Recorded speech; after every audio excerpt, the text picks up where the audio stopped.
Et puis, vient le temps de la colère. Imaginez. Nous sommes en 1910. Le bruit des travaux forcés résonne dans tout le pays. L'air est lourd des impôts injustes, des humiliations quotidiennes. La patience a des limites, et celles des peuples à bais et attiers dans les forêts luxuriantes du Sud viennent de céder. Le cri de la révolte s'élève. Ce n'est pas juste une protestation, non.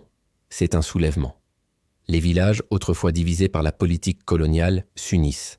Les tambours, qui rythmaient la vie, rythment maintenant la résistance. Le message est simple, puissant, universel. Nous refusons le travail forcé. Nous refusons d'être traités comme des moins que rien sur notre propre terre.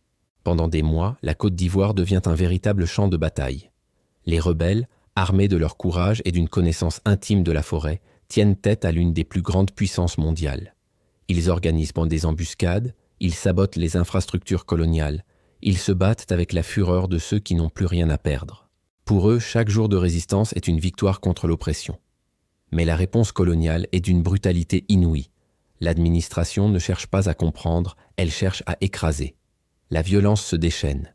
Des villages entiers sont bombardés depuis le ciel. Des communautés sont rasées, incendiées jusqu'à la dernière case. La forêt, autrefois protectrice, devient le théâtre d'exécutions sommaires, de chasses à l'homme. Les archives de l'époque témoignent de l'horreur. Des centaines de morts, des familles brisées, des chefs traditionnels déportés. Le but n'était pas seulement de mater la révolte, mais de terroriser la population pour s'assurer que personne n'oserait plus jamais se dresser contre l'autorité française. Pourtant, au milieu de ce chaos, de cette souffrance, un message a été envoyé, un message gravé dans le sang et les larmes. Nous n'acceptons pas et nous n'accepterons jamais la servitude. Cette révolte, bien que noyée dans le sang, a planté une graine, la graine de la dignité et du refus. Alors que le silence retombe sur les forêts ivoiriennes, un autre bruit se fait entendre, beaucoup plus lointain, celui des canons en Europe. La Première Guerre mondiale éclate en 1914. Un conflit monstrueux, une boucherie à l'échelle industrielle entre les grandes puissances. Et pour alimenter cette machine de guerre, où la France va-t-elle chercher des hommes? Une fois de plus, dans ses colonies. Des milliers de jeunes Ivoiriens sont arrachés à leur famille, à leur terre. On ne leur demande pas leur avis. C'est l'enrôlement forcé. Ils deviennent ce qu'on appelle les tirailleurs sénégalais, un terme générique qui englobe tous les soldats recrutés en Afrique de l'Ouest. Imaginez le choc. Hier, vous cultiviez votre champ, vous viviez au rythme des saisons. Aujourd'hui, vous êtes sur un bateau traversant l'océan pour aller vous battre dans les tranchées boueuses de Verdun ou du chemin des Dames, pour une guerre dont vous ne comprenez ni les enjeux, ni la langue, ni même le nom de l'ennemi. On leur promet la gloire, la citoyenneté, la reconnaissance. La réalité sera bien différente. Envoyés en première ligne, ils servent souvent de chair à canon. Les lettres qu'ils envoient, quand ils le peuvent, sont poignantes. Elles parlent du froid, de la peur, de la solitude et de cette question lancinante « Pourquoi sommes-nous ici ?» Beaucoup, beaucoup trop d'entre eux ne reviendront jamais. Leurs noms sont à peine inscrits sur quelques monuments, souvent oubliés. Mais ceux qui survivent et qui rentrent au pays ne sont plus les mêmes.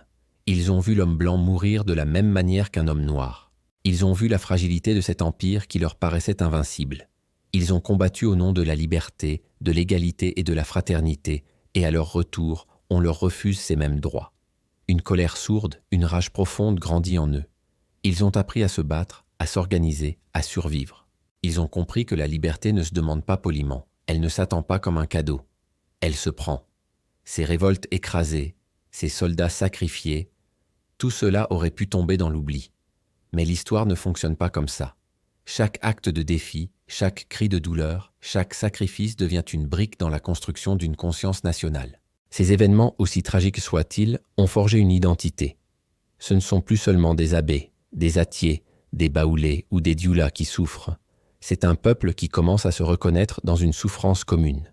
C'est dans ce tumulte, dans cette résistance acharnée face à une force écrasante, que naît véritablement le concept de résistance ivoirienne. Un héritage qui inspirera les générations futures à poursuivre le combat, non plus avec des fusils, mais avec des idées, avec la politique, avec une détermination sans faille pour arracher leur indépendance. Ces héros oubliés sont les véritables pères fondateurs de la nation ivoirienne moderne. Leurs cris résonnent encore aujourd'hui.